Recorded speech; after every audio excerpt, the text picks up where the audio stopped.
आज हम लोग फ्रेज एंड क्लॉज के बारे में पढ़ेंगे. The phrase and the clause. Examine the groups of words in a corner. It makes sense but not complete sense.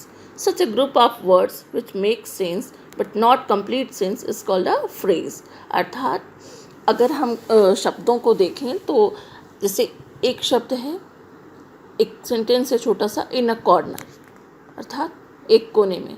तो इससे अर्थ तो बनता है लेकिन पूर्ण अर्थ नहीं बनता है.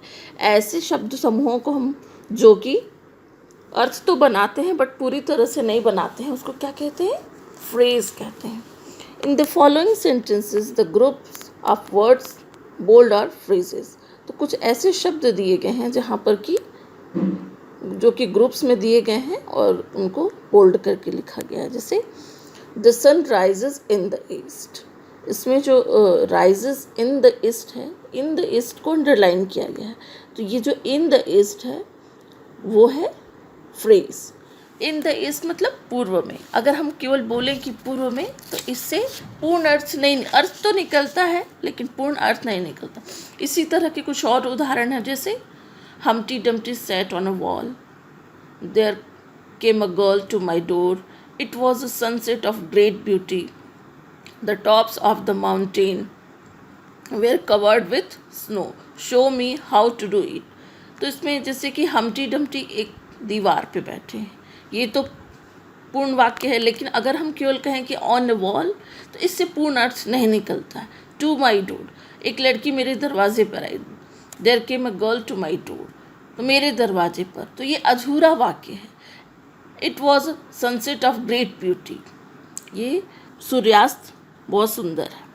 लेकिन हम अगर केवल बोलेंगे कि बहुत सुंदर है तो क्या बहुत सुंदर है, इससे अधूरा अर्थ निकलता है. तो and the tops of the पर्वतों की ऊंची चोटियाँ बर्फ से ढकी हैं, उसको हम केवल बोलेंगे ऑफ द माउंटेन, मतलब पर्वतों का. तो क्या पर्वतों का, इससे सवाल आएगा क्योंकि ये वाक्य अधूरा है. शो मी, मुझे दिखाओ, हाउ टू डू इट, यह कैसे होता है. तो अगर इस तरह के हम शब्द बोलेंगे तो वो सिर्फ उससे आधा ही अर्थ निकलेगा और हम वाक्य को पूर्ण रूप से समझ नहीं पाएंगे. तो जो ये अधूरे वाक्य हैं यही फ्रेज कहलाते हैं. तो इससे पता चलता है कि अर्थ तो बनता है इन शब्द समूहों का, लेकिन पूर्ण अर्थ नहीं बनता है कि वास्तव में कहा क्या जा रहा है. ऐसे शब्दों को जो अर्थ तो बनाते हैं लेकिन पूर्ण अर्थ नहीं बनाते हैं वे फ्रेज कहलाते हैं.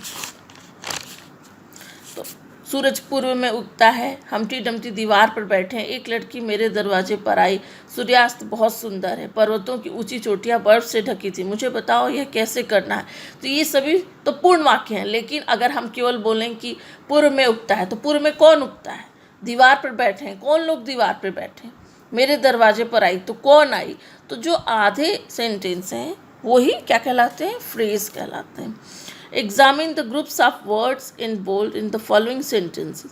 He has a chain of gold. He has a chain which is made of gold. इसी तरह के कुछ शब्दों के और उदाहरण दिए जा रहे हैं जिससे आप लोग समझेंगे. जैसे he has a chain of gold, मतलब उसके पास एक सोने की चेन है. ये तो पूर्ण वाक्य है लेकिन जो इसमें अंडरलाइन किया गया है, he has a chain of gold, उसके पास गोल्ड की चेन है. he has a chain which is made of gold, इसके पास एक चेन है जो कि सोने की बनी है.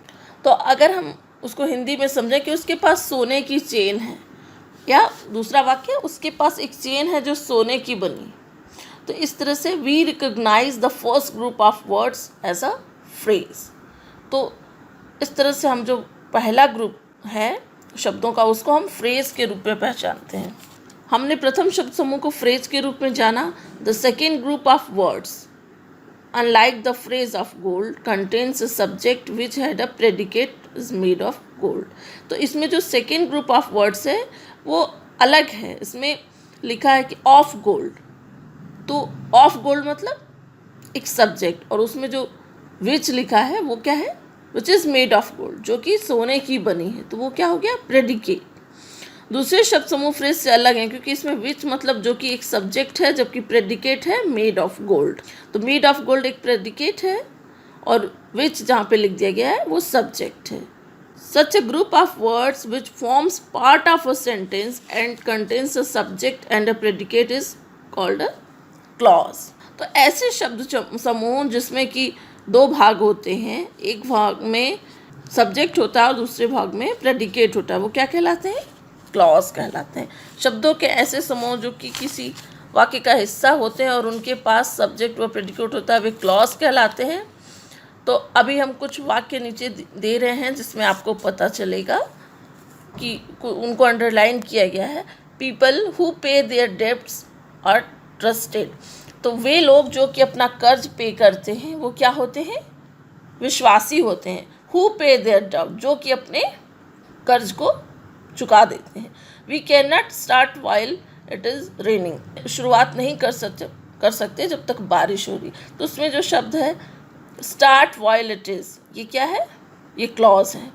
I think that you have made a mistake. मुझे लग रहा है तुमने कोई गलती की है। तो इसमें यू हैव मेक मिस्टेक वो क्या है? क्लॉज है। दिए गए वाक्यों में शब्द समूह जो कि रेखांकित हैं वो क्या है? क्लॉज के उदाहरण हैं। जो लोग कर चुकाते हैं वे विश्वासी होते हैं। इसमें जो लोग कर चुकाते हैं ये क्या है? क्लॉज है। हम तब तक शुरू नहीं कर सकते जब तक वर्षा हो रही। तो इसमें जब तक वर्षा हो रही वो क्या है? क्लॉज का उदाहरण है। मुझे लग रहा है आपने गलती की है। तो इसमें जो शब्द आपने गलती की है ये क्लॉज का उदाहरण है। धन्यवाद। और मुझे आशा है कि आप लोग फ्रेज एंड क्लॉज समझ गए होंगे।